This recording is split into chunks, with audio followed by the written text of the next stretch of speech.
evening.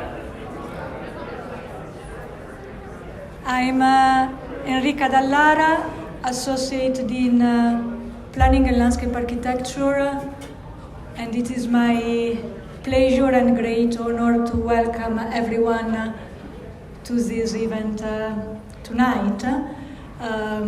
Design Matters with Steve DeRoy.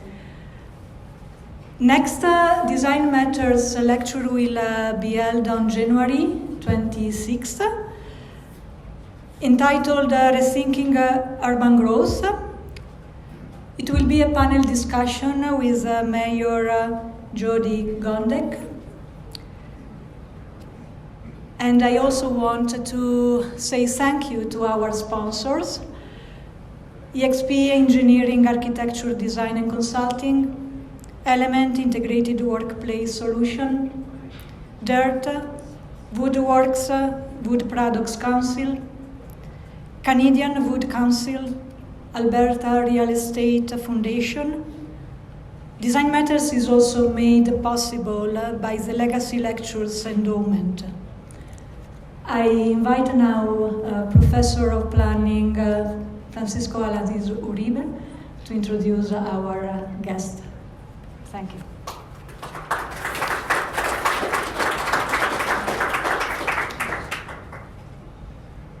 Thank you, Enrica, and good evening, everybody.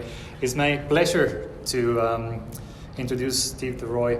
I have to say that we connected during COVID times. I was joking that we could say that we connected playing soccer in Mexico, but that was not it.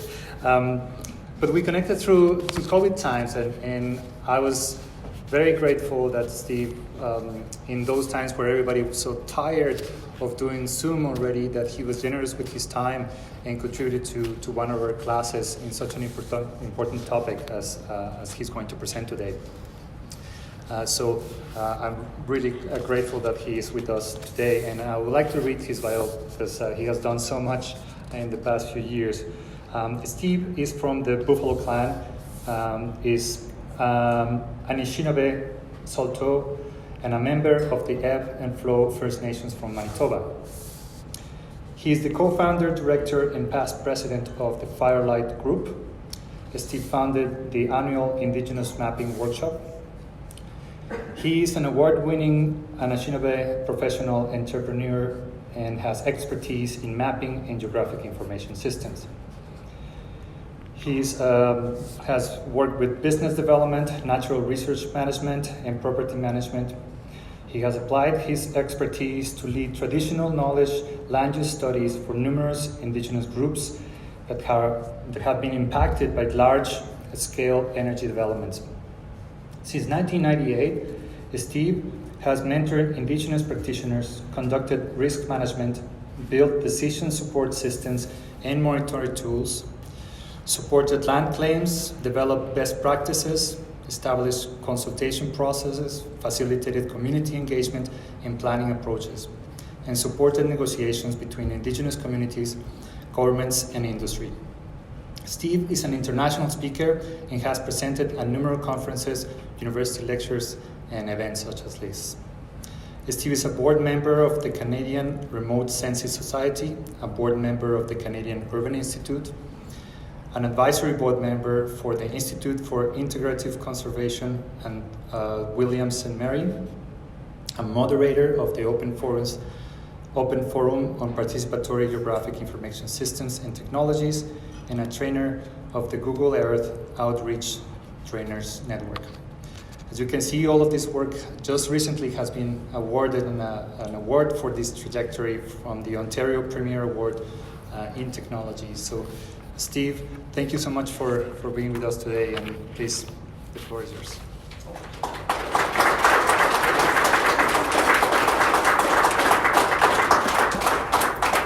Well, thank you very much. Thanks for having me. It's a real honor to be able to come and present some of the work that we do with Indigenous groups across the country. I was asked to talk about preferred planning, preferred futures, Indigenous approaches to planning. Sometimes I'm asked to do a land acknowledgement, and I think while land acknowledgements shows a recognition and respect for Indigenous peoples, they also oversimplify the complex histories of Indigenous peoples and fail to recognize the ongoing impacts of colonization that continues today. So since I've been given a platform to speak about this, I wanted to talk about this before I get started. So in addition to land acknowledgements, please consider taking the following actions to cultivate strong relationships with Indigenous peoples. 1, give land back to Indigenous peoples. 2, I'm going to tell a few stories. So in 1982, the Working Group on Indigenous Populations was established by the United Nations Commission on Human Rights. Jose R. Martinez Coco led a study about the systematic discrimination of Indigenous peoples worldwide. And it's from this study that the Working Group on Indigenous Populations began to draft a declaration on the rights of Indigenous peoples, Indigenous rights in 1985, based on consultations with Indigenous representatives from around the world. The Working Group submitted their first draft in 1994, and with the formation of the United Nations Human Rights Council in 2006, the Working Group, the Declaration on the Rights of Indigenous Peoples was adopted in 2007. UNDRIP deals with a wide spectrum of Indigenous rights and contains 46 articles as a standard of achievement to be pursued. I call on you to work towards implementing the 46 articles of the United Nations Declaration on the Rights of Indigenous Peoples. 3, in the summer of 1990, a 78-day standoff known as the Oka Crisis occurred between Kanesatake protesters, Quebec police, the RCMP, and the Canadian Army. As a result, the federal government established the Royal Commission on Aboriginal Peoples in 1991. Extensive research and community consultations focused on historical and contemporary relations between Indigenous and non-Indigenous peoples in Canada, and had 4 themes: governance, land and economy, social and cultural issues, and the North. The resulting 5-volume report was released in 1996 and concluded the need for a complete restructuring of the relationship between Indigenous and non-Indigenous peoples in Canada, and contained 440 recommendations for how to do so. I call on you to work towards implementing those 440 recommendations of the Royal Commission on Aboriginal Peoples. 4, in 2007, the Indian Residential School Settlement Agreement, the largest class action settlement in Canadian history, was finalized. One of the elements of the agreement was to establish the Truth and Reconciliation Commission of Canada to help foster reconciliation among former students, their families, their communities, and all of Canada. From 2007 to 2015, the TRC documented experiences from over 6,500 witnesses. The findings from this effort formed a multi-volume final report, which included 94 calls to action or recommendations to further reconciliation between Canadians and Indigenous peoples. I call on you to work towards implementing those 94 calls to action of the Truth and Reconciliation Commission of Canada. And 5, invest in and support Indigenous economies. This requires corporate Canada to adjust their supply chains and develop Indigenous procurement strategies. It also requires financial institutions to reduce barriers for accessing financing. Capacity building with Indigenous peoples will promote a strong investment and equity opportunities, as well as strong economic relationships. So with that, I say, please go do the work. So I'm going to jump into a little bit of the work that we do here at Firelight. In 2009, Firelight was founded by its board of directors with the aim to provide services specifically tailored to supporting the rights and interests of Indigenous and local communities in Canada and beyond. We wanted to provide consulting services in a different way from the way we were seeing, and to position Indigenous peoples in the driver's seat of the projects that we were working on. Much of our work is designed to create and enhance community capacity, centering the nation's interests in the driving force of much of our work. Firelight provides a wide range of services to Indigenous communities in Canada, and probably the most relevant today is about our approaches to planning and what we call Indigenous planning. We support communities across Canada in Indigenous knowledge and land use studies, ecology and health-related studies, mapping, and a big part of our work is in environmental assessment, understanding how large-scale energy developments can have an impact on local communities. And all the while, providing communities with an opportunity to design their preferred future through our planning services. We work with communities all across the country from coast to coast to coast, as well as into the United States. And we're really honored to be able to do the work that we do, to build the relationships with knowledge holders, Indigenous elders, and community experts, and to assist them with projects that are proud, that we feel have had an opportunity to influence change in a positive way for communities. For us, it's been a great honor to be able to work in these places across the country, and Firelight has become the leader in Indigenous-led studies. In our experience, fostering a culturally safe research environment is central to a successful project in which participants can feel seen and heard in those outcomes. From our perspective, the legacy of research in many Indigenous communities has been an extractive process. We believe that participatory and collaborative approaches are necessary for creating culturally safe research and a research environment wherein Indigenous values are central to the process. And we do this by supporting and training community members to be engaged throughout the entire research project and not just be research subjects. Training in the work that we do can include research approaches, engagement techniques, mapping, negotiations, and analysis of those research results. So you heard, I'm a cartographer by trade. A lot of my work is using maps to communicate differing perspectives of place and space. And maps have had, there's been a long history of maps that have been used throughout history. Maps are not passive, and the underlying notion of a map is an exertion of power.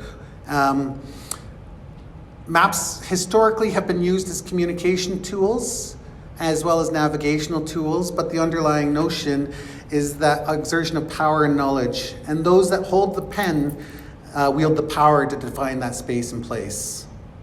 By consciously excluding Indigenous peoples from this map, it reinforces the idea and the notion that no one was here and that it could become colonized by foreign interests. Indigenous peoples have been able to use maps to decolonize, and while decolonizing the map, Indigenous peoples are also indigenizing the map. Maps are not new to Indigenous peoples and have been used for generations to share our stories and to assert Indigenous rights. One of the earliest examples of maps that our ancestors have used were using stars. By knowing the placement of the stars, our ancestors could navigate to locations on the land and on the water. In some communities, this star knowledge has been passed down through generations and continues today, and it continues to be used in our ceremonies. Maps are just one tool in a toolbox, and maps do allow Indigenous peoples to share their stories and to protect their rights and interests here in Canada. And unfortunately, the burden of proving Indigenous rights is on Indigenous communities. Indigenous groups keep fighting the Canadian government to ensure that those rights are acknowledged and enforced. It's important to understand the legal ramifications of where you're from, to know what your rights are, and understand how maps can be applied to ensure that the rights of Indigenous peoples are upheld. Oop, I'm clicking too fast, sorry. Our work is often time sensitive, and the stakes are often high. And so with this in mind, we focused on documenting high quality mapping data through a directed digital method. This approach enabled faster presentation of mapping results. And it's not rocket science. We're using very open tools like projectors and computers and audio recorders and video cameras. but we've designed a method that enables us to produce high quality research results and foster a positive research environment. So I'm going to talk a little bit about conventional maps and this history of maps that have occurred in Canada. This map is interesting to me. It's a map that was produced by a person named Alexis Hubert Jalot in 1685. And by consciously excluding Indigenous peoples from this map, it reinforced the idea that no one was here and that it could be colonized. This map has been used to assert power and control over large tracts of land. And it's important to note that although the physicality of the landscape remains relatively constant, the templates of boundaries and names do not. The Canada, as we know today, looked a lot different in the eyes of British and French colonizers. And these maps never took into account that there were people that lived on these lands long before Europeans arrived, who had place names, jurisdictions of family territories, sacred places, and common travel routes. This map is also interesting because it's an evolution of this idea that no one was here, and it was prepared after the French and Indian Wars in 1777. And while it does show some of the Indigenous groups in this area in the South and the West Appalachians, the map has slowly evolved to only show colonized place names. And European settlers were challenged with understanding Indigenous nations and their languages. These descriptions of how Indigenous groups spoke don't go further into the why their perspectives of space and place are important. By being ignorant to the long-standing Indigenous relationship to place and space, large swaths of territory were renamed and restoried. And so Canada went through a process of establishing treaties between the Crown, or the King and Queen of England, and Indigenous peoples from 1725 to 1923. Peace and friendship treaties, the Upper Canada land surrenders, the Robinson treaties, the Douglas treaties, the numbered treaties, and the Williams treaties are represented on these maps. I find this one interesting because this talks about the historical treaties as if they don't exist anymore, that they're a thing of the past. And by the way, these boundaries are actually incorrect because they were, when the time of the negotiation of these treaties, they were cartographic representations of those territories that were actually incorrect. And so when you actually try to map out the metes and bounds, which is the correct description of these places, they create these figure eight loops and they don't actually line up correctly. So, I think it's really important to talk about how colonization has had an effect on Indigenous peoples. The government established the Indian Act in 1876, and it's still current today. It's the only act in the world that governs a group of people, and it's used really to control most aspects of Indigenous people's lives. It focused on three main areas: band councils, reserves, and membership. And its primary purpose is to control Indigenous peoples and to assimilate them into Canada. And so these statements here are actually in the Indian Act, or were once in the Indian Act. There were major amendments over the years, and some of these have been changed, but what it meant was when we carry out our research, it's really important for us to understand the effects of colonization in these acts that they've had on Indigenous peoples. And so I encourage you to read the Indian Act.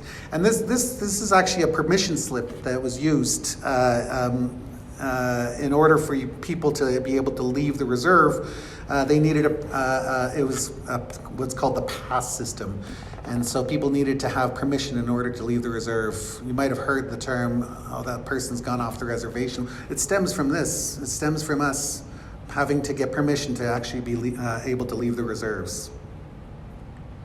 So today, this is where we are. In 2017, Firelight worked with Google to help put Indigenous peoples back onto their base maps. And so this is a reflection of some of the work that we were involved in to be able to have those lands reflected on the base maps so that everyone knows where Indigenous peoples are. In 1930, the federal government devolved control over Crown lands and natural resources to the provincial governments through the Natural Resources Transfer Act. First Nation reserves and lands reserved for Indigenous peoples, as well as national parks, were excluded from this because they were covered under the Indian Act. So this particular issue raised major issues over the continuance of Indigenous peoples' access to wild foods, subsistence activities, economic development, and other rights-based activities. So as a cartographer, I have worked to support Indigenous peoples communicate and assert their rights and interests through maps. And there are multiple ways to tell a story. I recognize that. Mapping is just one tool in a toolbox that Indigenous peoples will use. And understanding who your audience is will determine how to apply each of these elements of storytelling. The role of the cartographer is to translate data, analysis, and outputs in a way that is inclusive and that everyone can understand. And so how do we do this? Well, we take a rights-based approach. And for us, it's important for us to understand what our rights are and how to apply them. And these are actually in our Section 35 of the Constitution Act of Canada from 1982. And so when you think about Canada, Canada is actually quite a young country. We just got our own constitution in 1982. And for us to have these rights included in the Constitution was of huge importance for Indigenous peoples, just to have that recognition that these rights pre-existed Canada's formation. And please note, I'm not a lawyer, but these are just a few of the cases that have illustrated the importance of mapping for Indigenous communities. The burden of proving Indigenous rights is on the Indigenous communities themselves. Indigenous groups keep having to fight the Canadian government to ensure those rights are acknowledged and enforced. And these are just a few examples where maps have played a role as an important tool to communicate those rights. And case law is constantly defining and redefining the Crown-Indigenous relationship, and that the government has a continued duty to consult with Indigenous peoples. So I'm going to talk a little bit about what goes into making an effective map. We talked about this idea of being inclusive. And so the same can be said for telling a story. You need to establish some certain aspects of that story to engage your audience.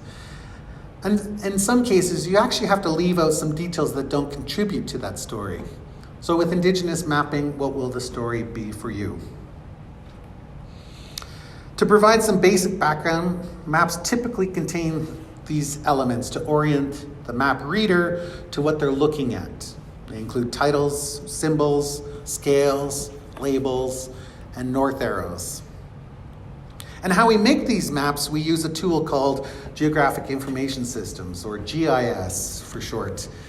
GIS has the ability to combine multiple elements of information of place and space. And at the basic level, we can describe our world in two ways. The first relates to location. So where is this in the world? And then the second relates to attributes, such as what is this feature? In this case, it's a tree. It's an oak tree that's 15 meters high and 75 meters tall, or 75 years old. So what GIS software does is that it links that location and attribute data together. And at the end of the day, it can then produce maps and other types of outputs. The difference between GIS and GPS is that GPS, or Global Positioning Systems, uses satellites to show your location on Earth. All of our modern smartphones contain built-in GPS functionality, and that provides us with location intelligence in numerous ways through our apps and social media. So, in essence, you're already doing mapping whether you like it or not. As we carry out our research and our mapping projects, it's important to recognize that there's some really foundational principles. And one of the principles is called OCAP, or Ownership, Control, Access, and Possession. OCAP was designed by the First Nations Governance Center with the intent to provide Indigenous governance data, or Indigenous data governance principles. At Firelight, we institute these principles in all of our research projects to ensure that we're following good practice. And the other bit is about FPIC. You might have heard of these terms, OCAP and FPIC. Free, prior, and informed consent. Deals with providing adequate information to all participants in advance of engagement to ensure that they are informed of how the research results will be used. We work towards gaining consent from all knowledge holders without coercion. FPIC is an international standard, and it was featured prominently in the United Nations Declaration on the Rights of Indigenous Peoples, the one I was talking about earlier, that was adopted in 2007. And at Firelight, we institute these FPIC principles in all of our research projects to ensure that we're following good practice. So we set up confidentiality agreements, we ensure that there's good information that's adequately provided to the communities in advance, we plan for data management principles, and we back up our data and repatriate that information at the end of the process. So this is probably getting pretty rudimentary. Some of the audiences I speak to don't know what this is all about. So bear with me. So if you're new to planning, this will be something that you'll learn. If you're an old hat at planning, well, enjoy. Regardless of the type of plan, ultimately a land use plan is a living document that is continually updated and changed over time to reflect current community priorities and interests. And so why is it important? Well, it helps us to be able to protect and implement our rights. It helps us to protect things like water and the land and community values associated with the use of those resources. It helps us to be able to protect the ongoing member use of and access throughout the territory, not just now, but for future generations. It helps us to be able to identify competing interests, not only within our communities, but also with our neighbors. And at the end of the day, a well-designed plan will enhance the benefits of development and contain the negative impacts of those developments. This way we can steer development towards areas where we think are appropriate and be able to protect some of those areas that we think should be protected. And at the end of the day, a well-designed plan should be able to enhance certainty for industrial developers, for government, and for our nations. I think this is pretty obvious for most people. Land use planning is about building community goals. It's about a collaborative and community-led process. It's one that respects traditional knowledge and relationships to the land, and a well-designed planning exercise will create unity within our communities. But it's definitely not something that's going to sit on the shelf like these books.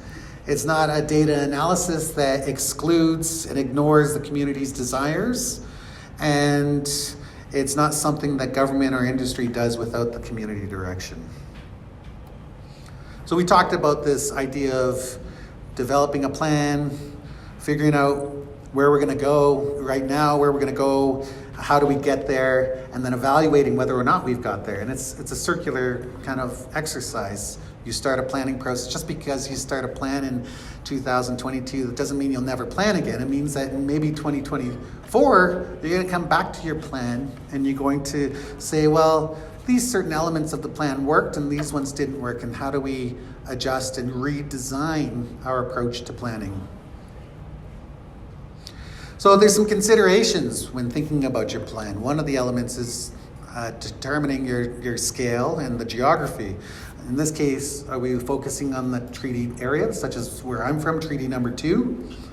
Are we focused on the region near our reserves? Or are we focusing on the reserve itself? So I'm going to give you a few examples of where we've actually done planning with each of these in mind.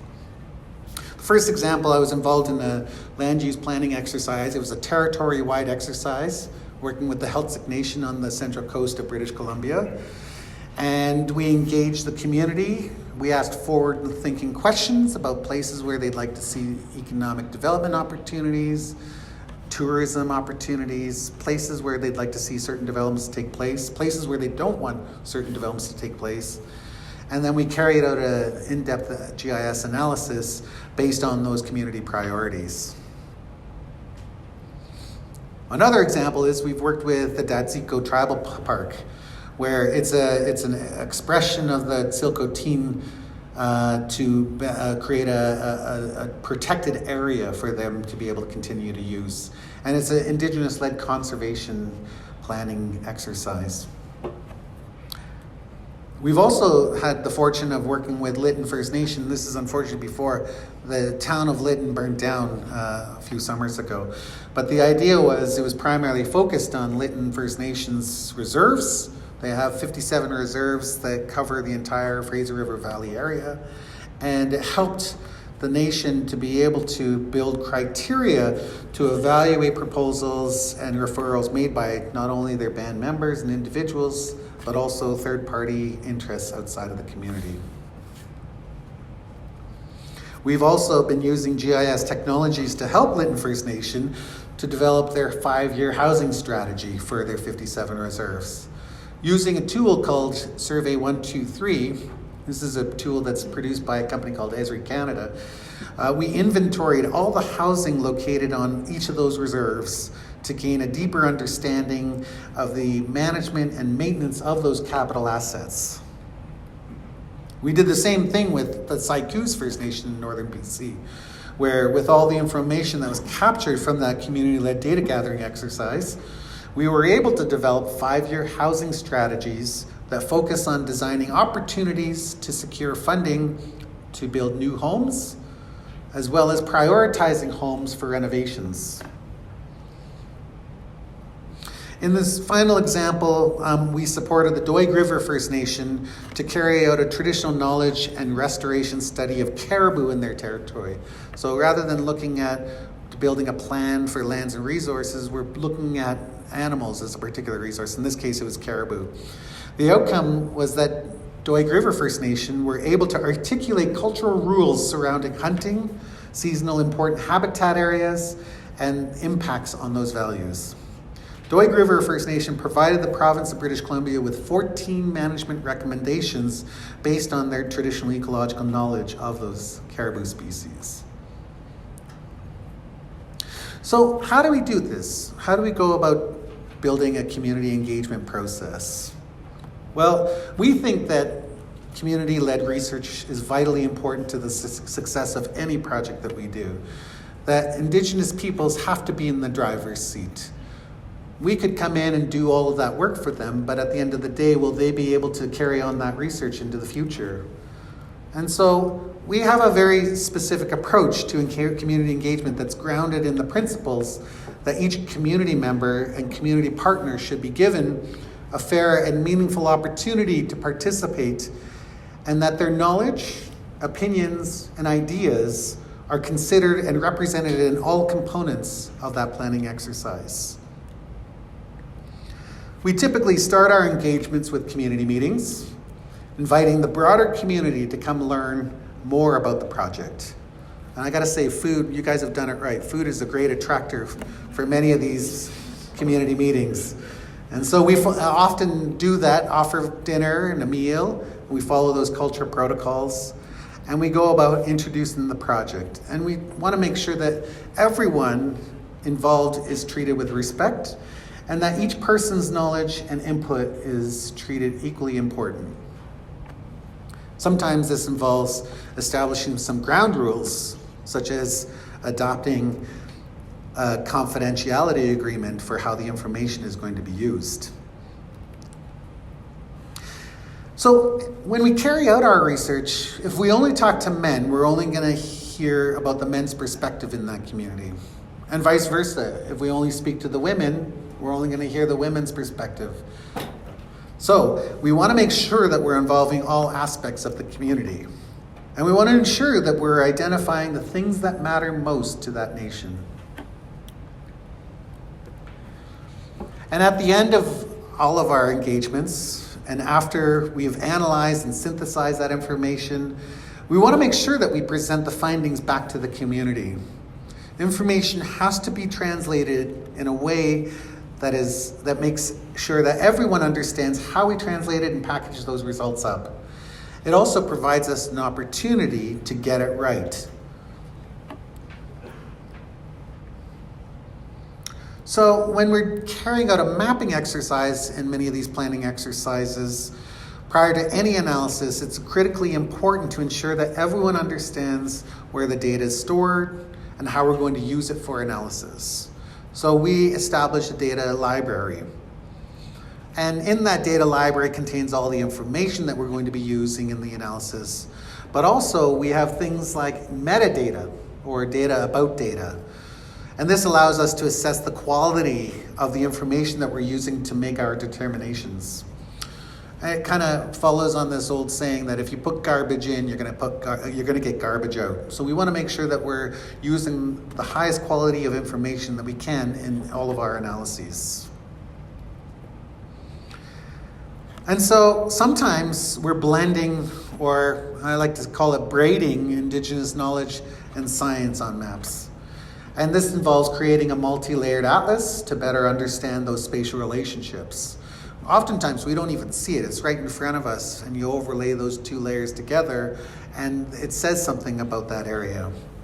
And so this method was, we use a method called BioRegional Mapping. It was a method that was developed by Dr. Doug Aberle. And what this does is that it blends the information, but it also provides us with a static picture of that data.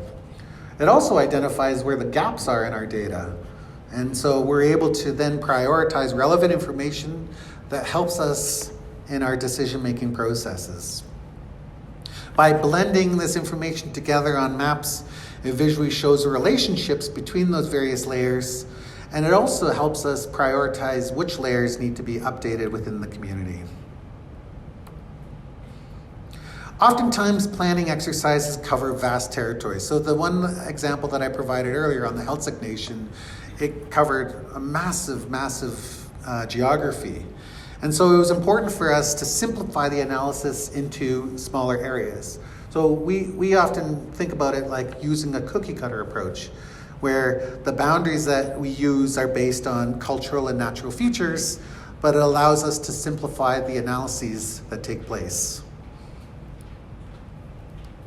And then we use a tool like GIS to be able to then analyze that spatial data.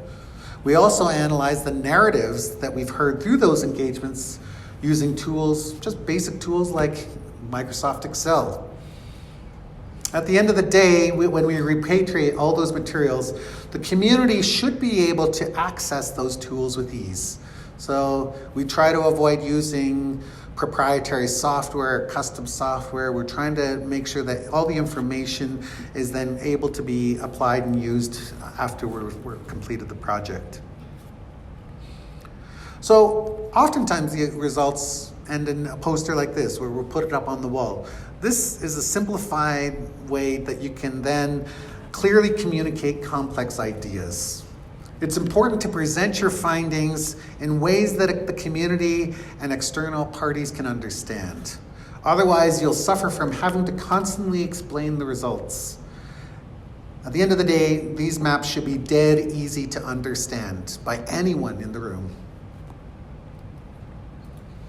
And the meat of most of the plans is a policy directive and the policy directives that are contained within. They need to be specific enough to be measured and evaluated, and it's good to group them into themes. But one of the other elements of planning that is not really taken into consideration is how we actually administer these projects. So this list was actually derived from a project that I worked on called a Good Practices Guide for setting up and maintaining Indigenous mapping offices. But the principles, I think, remain the same, in that you have to think about who are the people that are building this project. You need support from administration and leadership. You need good communication, both internally and externally. You need to track the true costs of what it takes to carry out that project. You need a good human resources plan, not only to train your staff, but also retaining your staff. You need to think about the technical considerations such as hardware, software, and backups. You need to think about how you're going to get data and you're going to maintain that data. And we often say that you have to diversify the role of planning amongst multiple departments within a community. And so when we work towards the nation driving the process and having higher control over the outputs and outcomes of the project or initiative, we're usually on the right-hand side of this chart. At the end of the day, our role as facilitators is just that. And the nation needs to carry it forward beyond our engagement and involvement. So we design projects with this in mind right from the start. If we're at this end of the study where we are controlling the process and the community isn't, then the success of that project is not going to be as high as the community driving the process. And by doing so, we leave a lasting positive outcome for the nation, meaning that Indigenous peoples are given a voice by holding the pen and building and defining their own process. They're more engaged on those issues. They have the necessary data to weigh the pros and cons of any development. It strengthens their legal positions when they go to court, because it happens. And strong data can lead to a strong impact and benefits agreement with a developer in their territory. And at the end of the day, the outcome of this Indigenous engagement means that there's increased collaboration between Indigenous groups, industrial developers, and the government. So with that, I say chi miigwech, and thanks for listening.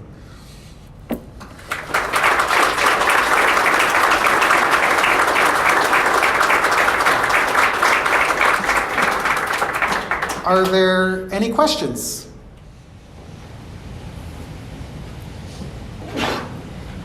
Yes. I have a question. Thanks for the talk. So we think this as a tool and maps the tool in this case for Indigenous planning. And speaking of decolonializing, what is the best case scenario where a tool like this would be used, say, 10, 15, 20 years down the line? Like snap our fingers, how does decolonization look in 10, 15 years through using tools like the ones you just shared with us? Decolonization of these tools means in 10 to 15 years, I'm hoping we're indigenizing these tools and that Indigenous peoples are leading the way, applying them in innovative ways, and that they're in the driver's seat. You're welcome.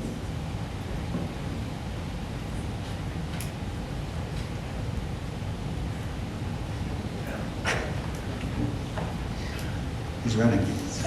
That was good. Good, 100-meter sprint right there. Thank you so much for the presentation. That was amazing. I have a little bit of experience working with First Nations, and I think the way you presented things makes so much sense, especially in terms of the engagement and making sure that you're leaving. I think everyone should be doing this all the time, but you present it in a way that it seems like, yes, that's just a given and should always be doing it.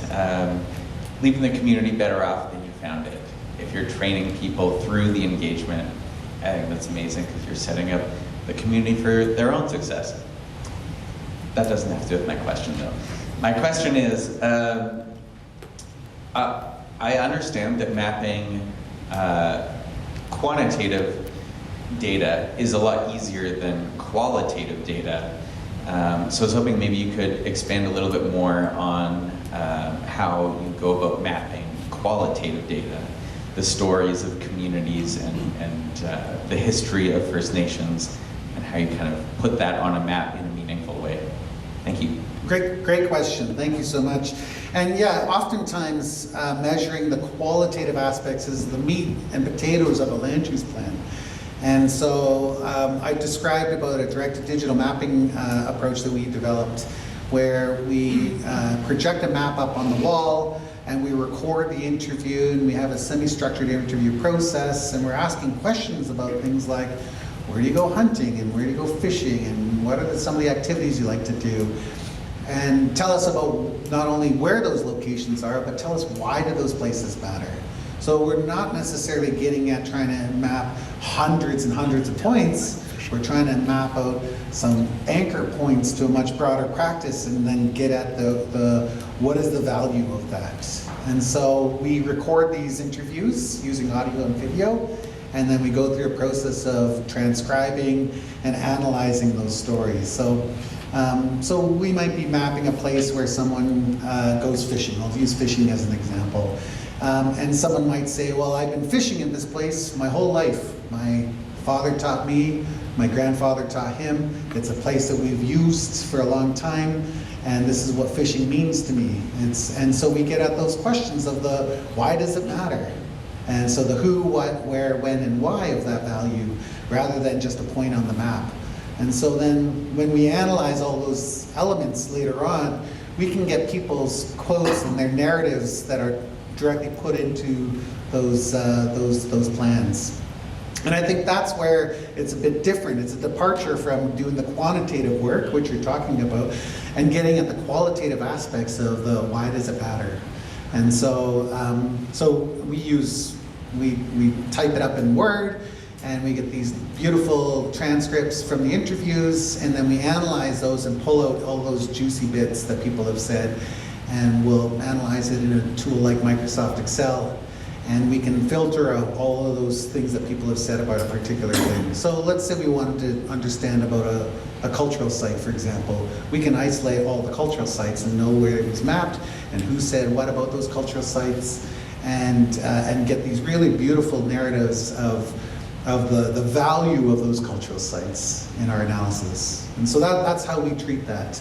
It is still a quantitative process, but it gets at the qualitative elements to be able to then integrate into these plans. And I think that's what makes those plans much more descriptive and much more appealing, because it's actually in people's own words. We're not saying this is an important thing. We're saying actually this is what people have said in the community about these values. And our job is really about pulling those values forward and making them present in those plans. Does that answer your question? Definitely. Okay, great. Oh, yep.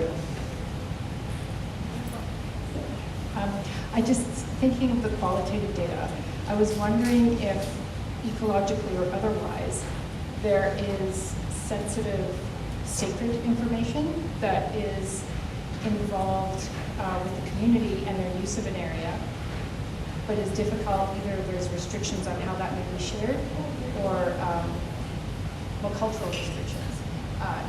Can you gather that and can you record it? Because I would imagine that is highly important, but may not translate to a data sheet. Great question. And we always go in with the idea that it's really dependent upon each person's knowledge set and what they're willing to share with us. And we'll record everything. And in the analysis process, what we'll often do is we'll go through a process of buffering and generalizing that data and presenting it in ways that this is a culturally important site. We're not going to tell you exactly what it is, but this is the value behind that. And so spatially we can see something on the map, but we can maybe generalize the description. But at the end of the day, the community has all the raw information with all those details and descriptions and who reported it.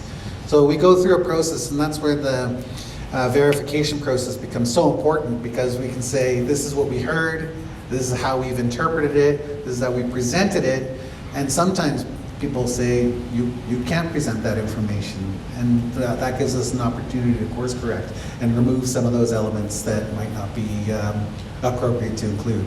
And so that's where the verification process becomes critically important to the success of the project. Thank you. You're welcome. And I think there's someone here.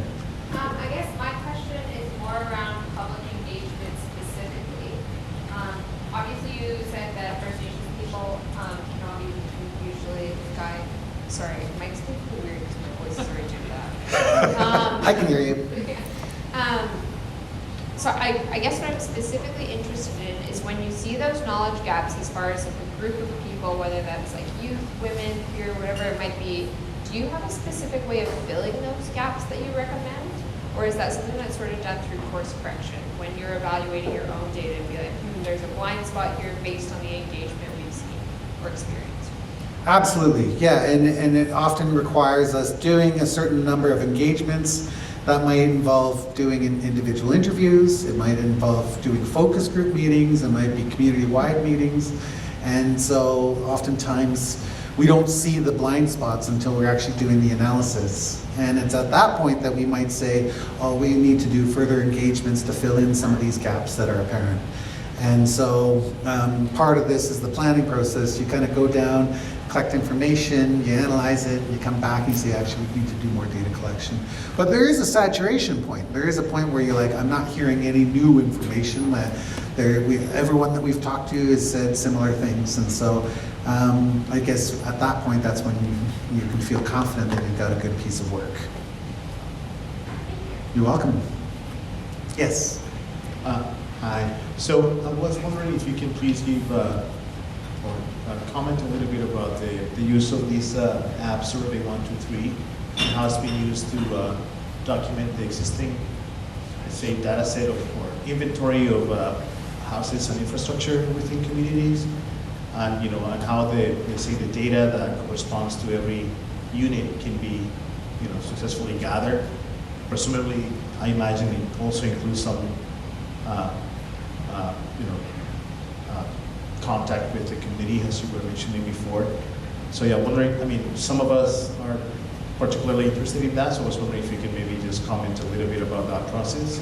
Yeah, no, it's an exciting process. And the great thing about Survey 123 and some of the similar tools is that they're pretty simple to design. And so I often do training sessions with people that want to do these kind of data collection projects. And we go through the process of training them on how to design a survey. And at the end of the day, they have a pretty comprehensive list of questions like, where is the house located? Well, you can get a location point with the Survey 123. And then it goes through questions like, how many people live in this house? What's the size of the house? How many floors is it? What kind of sewage does it have, if it has any? So what kind of water source does it have, if any? How many people live in the house is a big one, because sometimes we do these inventories and there's 15 to 20 people living in a 3-bedroom house. And so at these points, at the end of the day, what we can do is get good information. And how we get that information is we'll train a group of community researchers, often youth from the community, but anyone who feels like they feel confident being able to use a smartphone, and they'll go door to door and collect information on every single house in the community. And that doesn't require a lot of training, because the way these surveys are designed are pretty simple and pretty easy to use. We did one where they went for about 3 weeks of data collection, door to door, and each data collector had a smartphone. They go and ask all these questions, and then as soon as they press submit, it gets uploaded, and they had near real-time information to be able to start seeing all of that information about the houses. And so it was about 3 weeks with about 3 different sets of data collectors, and then they were able to get an inventory of all the houses. The important piece of that is the way Indigenous Services Canada funds this, is that you need to have a good inventory of the houses that are situated on reserve, and you need to have good information about those houses. So they often have very specific forms that are given to capital works departments to say, give us an inventory of the houses using these indicators. And so we just design the forms using those. Excuse me, who funds this again? Sorry, I missed that. It's funded by Indigenous Services Canada, so the Government of Canada. Used to be the Indigenous Services, INAC, but it's through their capital works departments. And they fund the inventories. And then with that information, you can design a good 5-year housing strategy that enables you to be able to identify resources to build new houses, as well as maintain some of their existing capital infrastructure. Does that answer your question? Okay. Oh, I opened the door for a whole bunch of other questions. Hi. Thank you. Congratulations for your presentation. My question is, are there risks involved in the mapping that you're doing, and how you are addressing those risks? Oh, there's always risks. And that's the power of maps, is that they've always been a tool for colonization. And depending on who's holding the pen, really has a lot of power to decide what gets included and excluded and translated in those maps. And so the biggest risk for many communities is how much information is too much information that we're providing. And so, so we often set a number of limitations on those maps. We say things like, this map is a living document and it cannot be used in isolation without this report that it's associated to. And having those kind of limitations and assumptions spelled out right out from the get-go, so that way people don't misuse or misinterpret those maps. So that's the challenge, is like many communities, the burden of proving those rights, they need to present a map, but at what point is too much information? So there's a delicate balance of figuring out how much information should be presented. And that's the biggest risk, is that you'll present something to, say, the Alberta government and the duty to consult, and maybe a developer will see that map and then start using it for their own assessments on determining consultation efforts with that nation. And so as soon as it's in the public domain, it can be misrepresented and misused. That's the biggest risk that many Indigenous communities face. Yes. Hello. Oh. I'll just talk about this because I'm a really loud person. Okay. So this has been both informative and inspiring. So thank you for coming and presenting today. Thank you. Two questions. One is simple, the other one maybe a bit more complex. Simple question is, how long do these processes generally take? I understand there are different scales of presenting, but in general. And two, have you ever done a mapping exercise on non-Indigenous or not that's improper, but non-reserve lands that are shared history on multiple nations or multiple nations? So you have to pull together the data collections from multiple First Nations as opposed to a primary singular. Okay, so let me get the first question is, how long do these processes take? It really depends. For many of our mapping projects, we can design and complete a project within 6 to 8 months. Sometimes when we're dealing with timelines and regulatory timelines, we have much less time. The fastest mapping project I've done is 3 weeks with a 25-person team all working on research and analyzing, but that's not ideal. So, but typically they take anywhere between 6 to 8 months to complete. And on the other question about multiple nations, yeah, we're often working in situations where we're looking beyond the reserve lands. Now, you have to remember those reserve lands are not the total extent of an Indigenous nation's territory. And in fact, many nations are signatory to treaties. If you look here in Alberta, you've got Treaty Number 6 and Treaty Number 8. And the nations that are signatory to those treaties, those rights extend across that entire treaty territory. And it's only because the government has forced this allocation or allotment system on Indigenous peoples that we're now looking at reserve lands. And so there's this kind of, the government thinks that the rights are minimized to the reserve when actually those rights extend across the entire territory. And so we're often in a situation where we're mapping the extent of those land use activities. And that might be, as far away as 100 or 200 kilometers from the nation's reserve.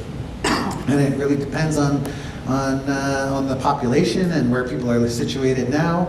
Some reserves are completely, there's no one living on them. And other reserves, you've got a population of 500 people living on the reserve. And then the rest of the people that don't live on reserve live in urban centers. And so that land use mapping exercise, when you're going through this process, that has changed and evolved over time. And And so we're often in a situation where there's these shared territories of use that emerge from the research. And that's okay because those rights extend that far. Does that answer your question? Yeah, okay, great. Is it my turn now? Sure. Thank you for the wonderful presentation. I have a question that actually ties into the public domain that we were just discussing. So I was lucky enough in the fall of 2019 to take part in the Urban Design Studio through SAPL, which was a partnership with Sutina. And one of the conversations that came out of that was when we were doing our analysis phase, the feelings on that particular nation that was extended to how they felt about taking part in the Canadian census and how the ownership of that data was sort of questioned and came to a point where there didn't want to be as much involvement or questioning about how the data was going to be used. So when you're using or when you're taking part in this type of mapping, especially considering that the Canadian government is providing, I'm guessing that they're providing grants and such in order to do the mapping. How are you ensuring that the data is kept in the hands of the nation and they are being able to choose the dissemination rate and who has access to it, as opposed to it being something that's publicly accessible?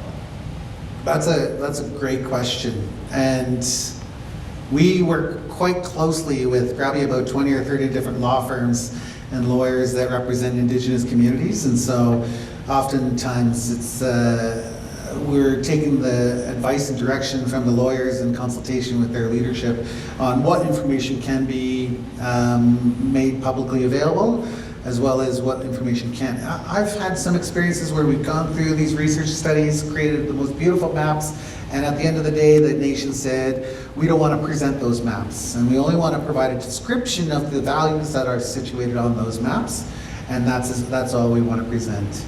In other cases, we've had communities that are saying, in fact, we want to show every single point on this map because we want to show that there's going to be a high level of impact on our rights and interests. And so it really varies from community to community, but at the end of the day, we're often working with their lawyers because these things often end up in a place like the federal and provincial courts. But we design the research in a way that allow for the community to be in the driver's seat to decide what seems appropriate. Thank you. You're welcome. I had a question that I wanted to take off of Jeffrey's. So I'm a Red River Métis citizen, and I thought about, and I've been thinking about this a lot because we had Métis Week just a couple weeks ago, and you talked about reserve, like those people that are part of reserve but don't live on reserve, but what about nations that are landless, like the Métis, or groups that are Indigenous that, Métis considers the homeland to be basically Manitoba, Saskatchewan, Alberta, but that's treaty reserve land. And have you thought about that through land use planning processes, and how have you tackled maybe some of the challenges that come through that? Absolutely, and it's understanding the rights that exist. And so Métis rights are constitutionally protected, as are First Nations, as are Inuit. And so there's things like the right to hunting, the right to fishing, the right to logging, the right to economic development. These rights exist and are protected under our charter. And how we communicate that is really up to the nation that, in this case, if it was Métis, understanding how far and why those rights exist. Again, I'm not an advocate to say just focus on the reserve, because it only applies to First Nations. It's not inclusive of Métis and Inuit. So I also recognize that there's other approaches to being able to document that. And in fact, we're working with a few Métis communities here in Alberta that are trying to ensure that their rights are protected and maintained. And they're going through a process of understanding what their membership is. And then at that point, what's the amount of land that should be set aside for Métis to be able to use for exclusive rights? And so First Nations just happen to do that first. It doesn't mean that Métis are excluded from that. It just means that those rights haven't been exercised to that full extent yet. And so I think we're in an exciting time where this research can really help influence Métis settlements and Métis rights across Canada. So hopefully I've answered your question. Yeah. Yes, thank you. Okay. My question is, how pervasive is these processes are described across Canada in terms of addressing Indigenous research and settlements? 50%, 75% of the reserves, or any idea? How pervasive? How many reserves or settlements have undertaken a process like this? It's really hard to quantify. I know from our work, we've probably worked with about 350 First Nations. There's about 650 First Nations in Canada alone. That doesn't include Métis, Inuit. It doesn't include Indigenous groups not recognized by the federal government. So yeah, we've taken this approach and used it similarly all across the board. A lot of nations are in this process. And case law has really had a major influence on nations' ability to exert those rights through maps. And so if you saw a few slides earlier, I talked about that, those various kind of Delgamuuk and the Haida Nation had a big important court case. The Williams case in British Columbia really defined title for Indigenous exclusive use of their territory. So, but a lot of this, and even in more recently, the Blueberry River First Nation had a major Supreme Court victory where they were able to quantify that cumulative effects had an impact on their ongoing use of the territory. So mapping became critically important in that decision to be able to map out where people would go hunt, fish, and trap, but also where they can't go anymore because of resource development. And so maps play a really, really important role for nations to be able to say, well, here's where we would like to go, here's where we've always gone, and here's where we can't go anymore because of these developments. So they become an important communication tool, and I would say many nations across the country are using this as a tool for exerting those rights. Yes? Hi, thank you very much for the presentation, Steve. I just had a question. I was privileged a couple of years ago to take a course with a amazing woman by the name of Carol Crow on Indigenous engagement. Carol emphasized that relationship building was a very important part of the engagement process, and not just prior to engagement, but also throughout and after engagement. And so I was curious how Firelight maintains relationships with different Indigenous communities, and if you could share some insights with perhaps other Indigenous folks or non-Indigenous folks who may be working with Indigenous communities in their careers going forward. Yeah, I think the number one thing about relationships is trust and earning that trust. It's not just given, and we've had a very fortunate opportunity to be able to work with many Indigenous nations across the country. And a lot of it has to do with how we design the research in a way that's inclusive, in a way that the community is driving the process, in a way that kind of puts us in the back seat and says, you drive this process. And it's radical thinking. When we started Firelight, we saw this really unhealthy research environment with Indigenous communities. And we just felt there had to be a better way of how we design the research in a way that centers the community and their aspirations as central to the work that we're doing. And so we often would help secure funding for the nation. We would design a scope based on their needs and their priorities and their interests. And we often would then just say, well, you hold the contract and you hire and fire us and you decide what you want out of this process. And in most cases, I would say 99% of the cases where we've helped secure funding for a community, they'll hire us, but I've also had some cases where the community said, well, we're going to go in a different direction. And that's okay because they're driving the process. And so for me, that's totally fine. And that's part of that relationship building exercise, is to say, well, what do you want out of this? How do you want to see your future? And how can we help support you? Or how can we help design a way that will meet your needs? And that's usually the first step. And so when we started Firelight, it was kind of a radical thinking that they would hold the contracts and we would just kind of step aside. And it seems to work. And it resonated with a lot of communities. And many communities have felt that many of these research projects, people just come in, do the work, and leave, and nothing actually stays with the community. And so when we design our studies, it's often with that capacity building or skills enhancement that takes place throughout the research. So that way, if the community wants to do this again in the future, they have those skills. And sometimes they don't need us in the future. And sometimes they're like, well, we just like you. We want you to come back. In those cases, that's nice. So, yeah. Thank you. Yeah. Yes.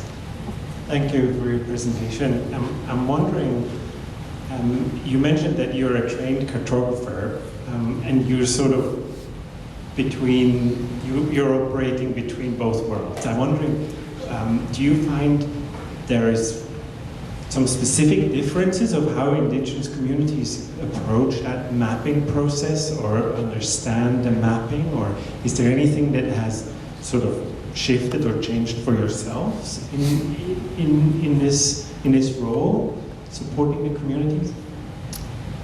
Yeah, like I said earlier, I think mapping needs to be inclusive. And it's funny, I've had opportunities to collaborate with companies like NASA and this Canadian Space Agency, and they come at it with a very technical approach, and I say, hey, it's not rocket science here. If we design it in a way that everyone can understand and everyone can be able to apply these tools, then there's no reason why they couldn't start creating their own maps. And so that's the goal of the Indigenous Mapping Collective, that we train Indigenous communities, we provide a safe space for people to learn and build and enhance their skills, and often then be the ones that are creating their own maps. And so if you do it that way, then most people can walk between these two worlds and tell their own stories.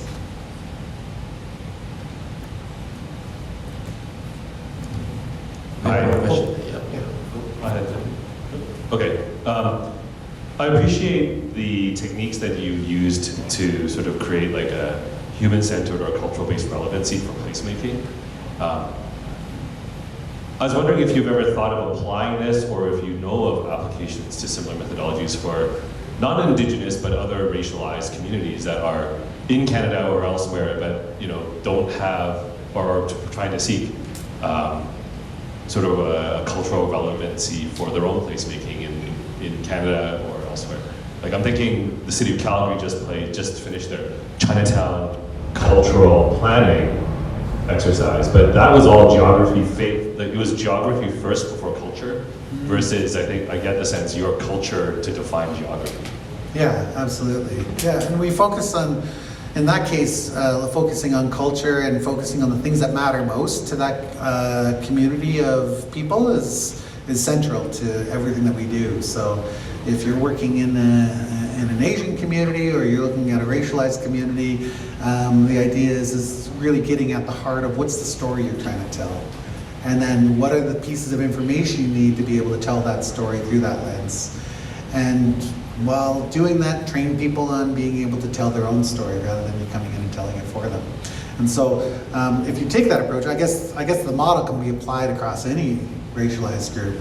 And we've had the very good fortune of working with Maori tribes in Aotearoa and Aboriginal groups in Australia, and learning from them about mapping in their own communities and being able to apply some of those tools back here in Canada, and vice versa. What's working well here in Canada that can be applied in those places. So we've had a really great opportunity for cultural exchange through this work.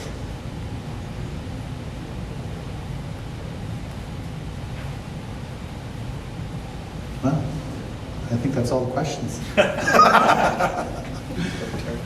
Oh, one more. No? No, I was just saying, Okay. I think that's all for the questions. Okay. All right. So, please join me to say thank you to Stephen for this inspirational presentation. And also thank you to all the attendees this night. It's always very, very nice to see people gathering at SAPOL and share these insights together and then keep reflecting. It provides a sense of community, and I'm thankful to everyone that contributes to that.